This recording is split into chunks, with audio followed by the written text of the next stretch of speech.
Hey, hello, welcome back to the New Metal Albums Vault, my favorite album from the last week of March, week 12 of the year, and it was a fucking crazy week, my best so far personally. So many great albums to talk about. There's 9 coming your way, and I even had more than that. So let's kick things off already with the band Cruel Force and the album Haneda. These Germans are back with their 4th album. I really like their last one called Down of the Axe. However, this one is on another level, a step forward from the previous one. Magnificent record of heavy thrash metal that sounds Egyptian. Most of the time it's like the Nile of thrash metal. Have a shot at it.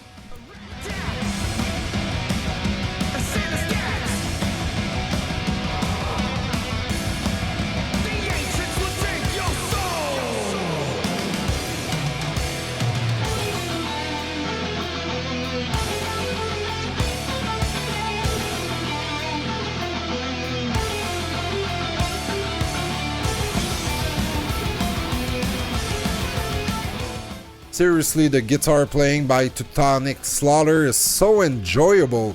He plays fast leads that will remind you, I think, Iron Maiden Power Slave, but on acid, because it's a lot faster. The hooks are memorable, his solos are infectious, his melodic sense is out of this world. He knows to make great ghost notes and add some rhythmic surprises to make the melodies way more unique. The drumming is usually fast-paced with a lot of double kick. Vocalist is in the realm of thrash metal. It's a no-brainer. It does the job perfectly. It's not overwhelming at all. It's just enough grit to make it cohesive with the music. So this is gonna hold a place in my top 50 of the year. I already know it, and yes, great album that needs to be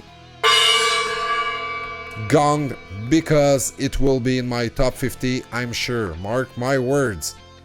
Next one is another wonderful album. It's Hellripper with Coronach.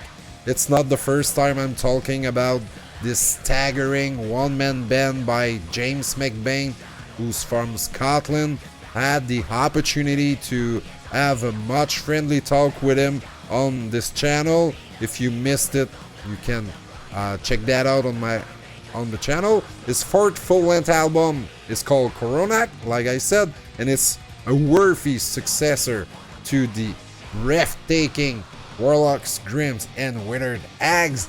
Listen an excerpt from this slightly progressive slab of melodic black thrash metal with new wave of British metal injection.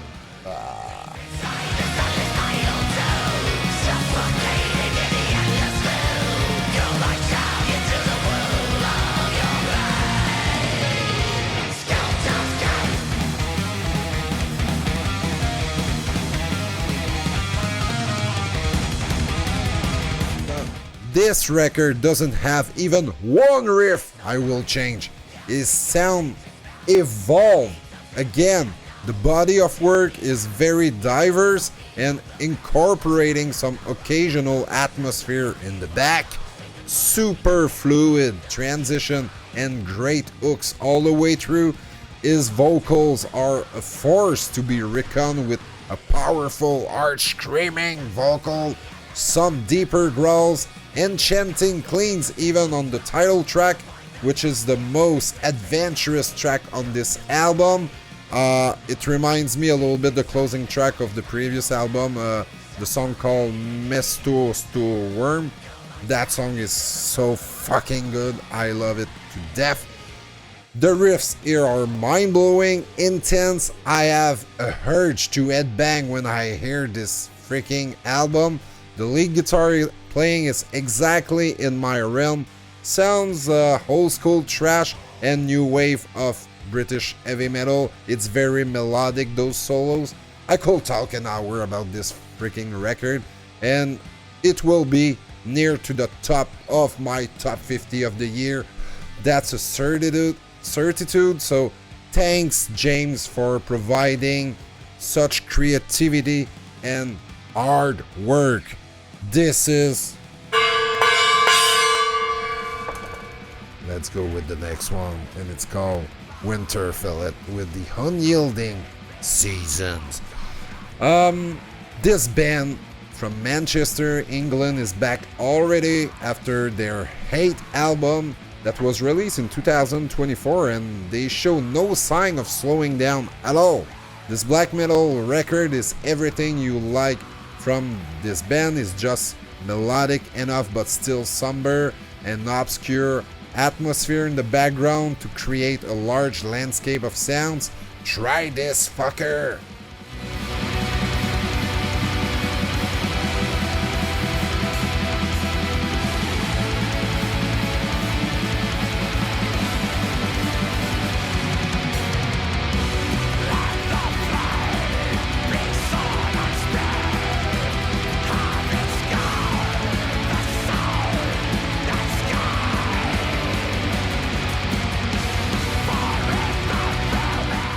I'm quite impressed at this stage of their career that they managed to put out a great follow-up to the Imperious Horizon, which I thought was maybe their best album yet. Very cool tremolo riffing. The double bass drumming is melting with the riff to carry the songs with assurance, while Chris Naughton screams his heart out with his screeching black metal voice. Very typical, you will say, but it's so well done. I love it very much. They are not reinventing anything, they are just giving you good tremolo riffs and alternate that with stormy blast beats to fuel the fire even more, like on that fucking cover. Only complain, most of the songs have the same vibe, structure and IDs, but when you like that, who gives a fuck? That's cool. We like it. Next one is a completely other style, and we are going with Kerrigan and the album Wayfarer. Amazing album. The Germans are back 3 years after their debut album. I really like their debut, and this is even better.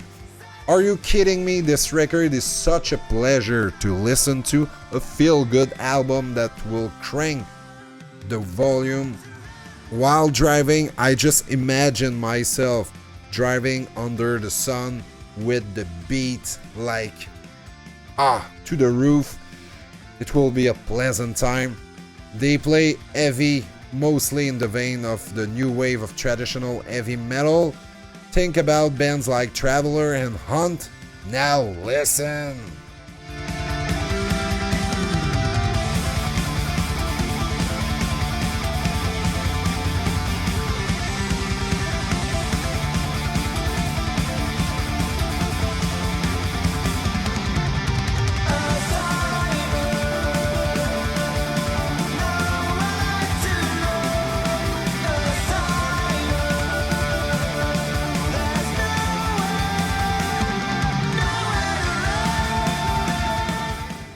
The riffs are fast and full of energy, like me tonight.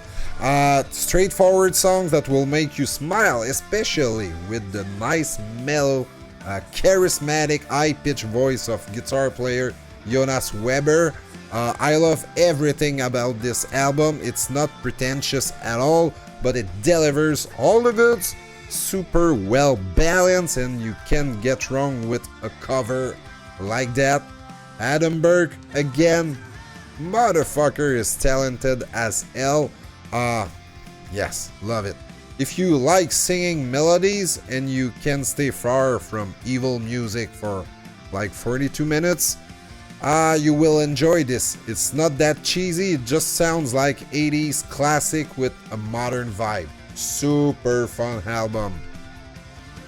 Okay, we are talking about fun. Let's have some more fun with Power Paladin and Beyond the Reach of Enchantment. This epic medieval, at times power metal with some thrash metal riffs thrown in the mix, is from Iceland. It's their second album and this is as good as the debut.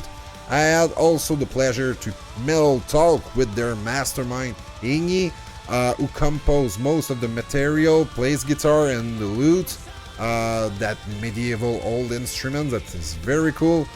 Here's a burst of energy. Whoa! Ride with the power and you know that you are free. We're stronger than you might believe. Eternity.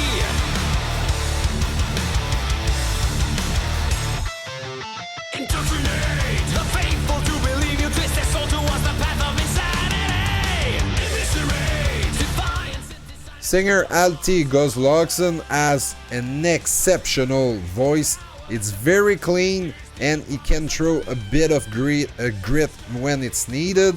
He has a ridiculous range and can reach for the sky with his higher call without being annoying at all, like some power metal singers can do, unfortunately.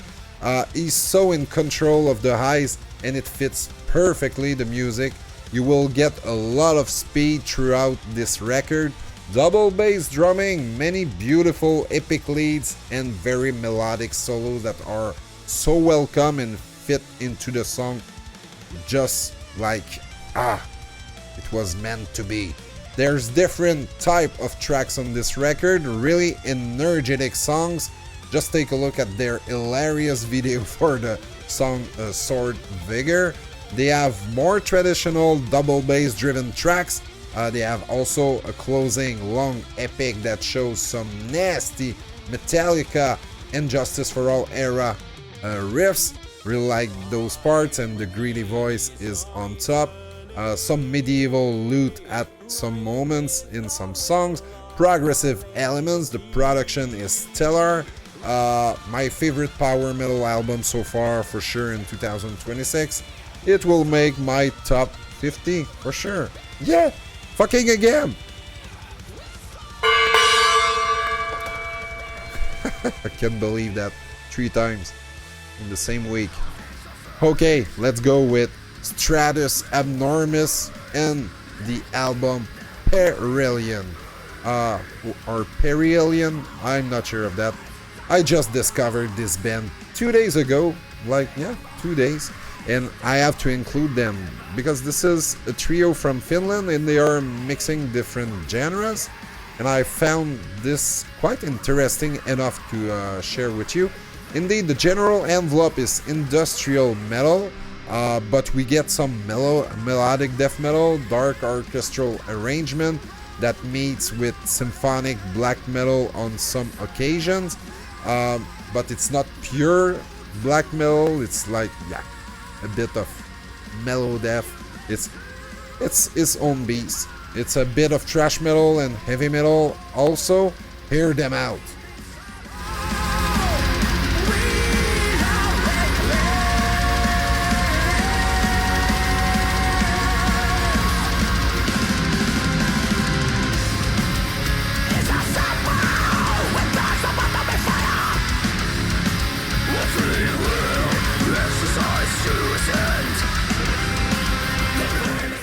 I think the screaming vocals of Nika Kuki is very solid and his cleans are quite theatrical at times.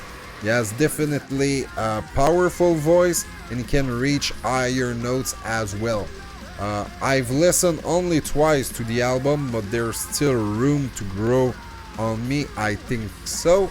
Without being that progressive, the songs are usually quite long and there's a good mix of elements.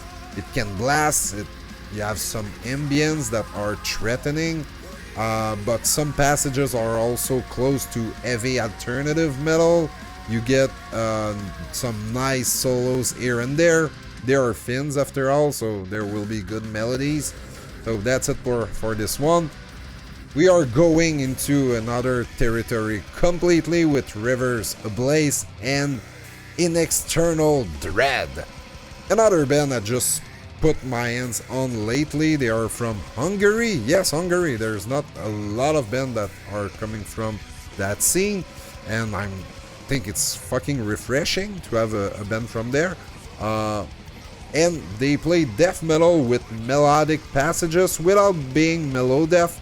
They sound quite evil most of the time. They can crush you with unexpected blast beat, vocal varied between mid-high pitched screams and deeper growls.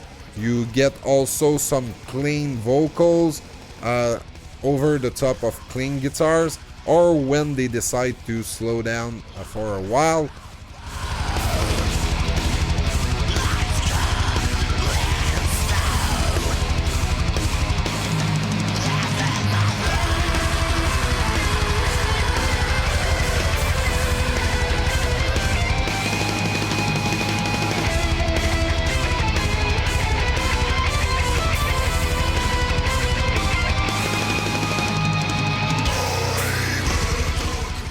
In fact, I love those cleans by versatile singer Oscar Knapp.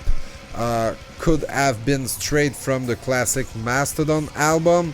It clearly sounds a lot like the late Brett Innes Have a Taste. At first I wasn't sure, I was like, okay, did Brett Innes recorded some vocals for them before he died? And I check and no. Or maybe I'm mistaken? Tell me if I'm mistaken, please. But it really sounds like him, and I really like the different vibe that it brings to the record. I'm really surprised by this album, to be honest. I love how they mix evilness with epicness, like in the song Carrion Throne. I'm sure this record will grow a lot on me in the next few months. That's quite sure. It's a great production, a lot of dynamics, wonderful drummings, and some parts will go somewhere you didn't think, but you'll be so satisfied they did. So don't ignore this record. It's very creative guy. I think it's really worth it. Finally, I have two more albums I have to talk about, but very quickly, it's getting way too long for this fucking format. So, and yes. Next one is Antrisch with Expedition 3rd Rin in... Okay, I will not try to pronounce it. I was about to give it a go and fuck off. This is the 3rd chapter, and it's a really good black metal album from Germany. Not a lot of melodies there, it's just more raw, but with a good production. It's great drumming as usual in most of black metal bands. Just listen for yourself.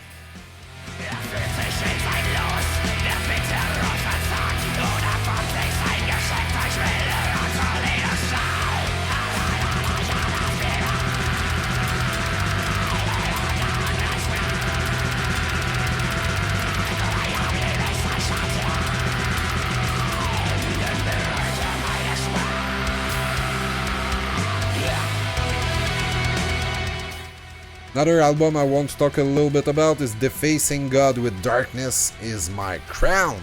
Great symphonic black metal band from Denmark. This is their second opus. It sounds like a mix of Flesh God Apocalypse and Death Cult Armageddon, Dimmu Borgir for the orchestration part. Vocal is more like Danny Field, but without the high falsetto screech that he likes to do so much.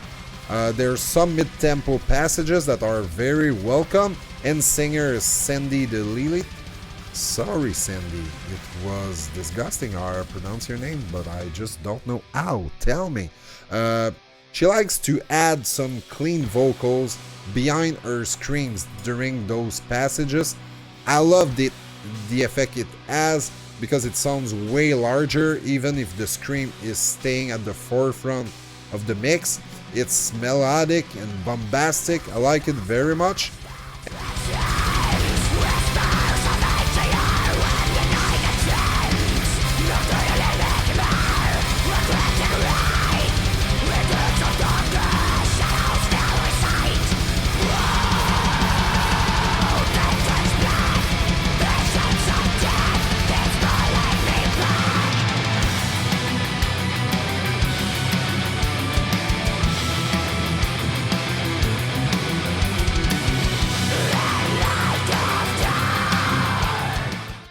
Honorable mention to the band Aggressive Perfector from Manchester, England with Come Creeping Fiends.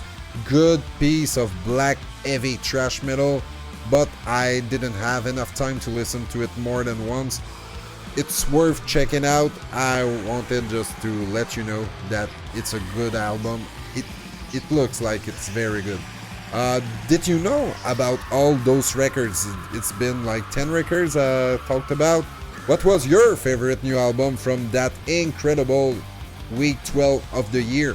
Seriously, it's shaping to be one of the best year lately. It's outstanding. Yeah, the last few years were outstanding altogether. So many great bands out there and good stuff. Thanks for stopping by Metal Anthology again. I will never thank you enough. We are getting close to 2,000 subscribers. Crush that subscribe button if you are still listening and not subscribed yet. It will be good to have you in this metal gathering. Keep listening metal, because whatever you're doing, it's always more interesting while blasting metal. You know it. So spin more of it. Give those records a freaking shot. I will see you in the next one. Ciao.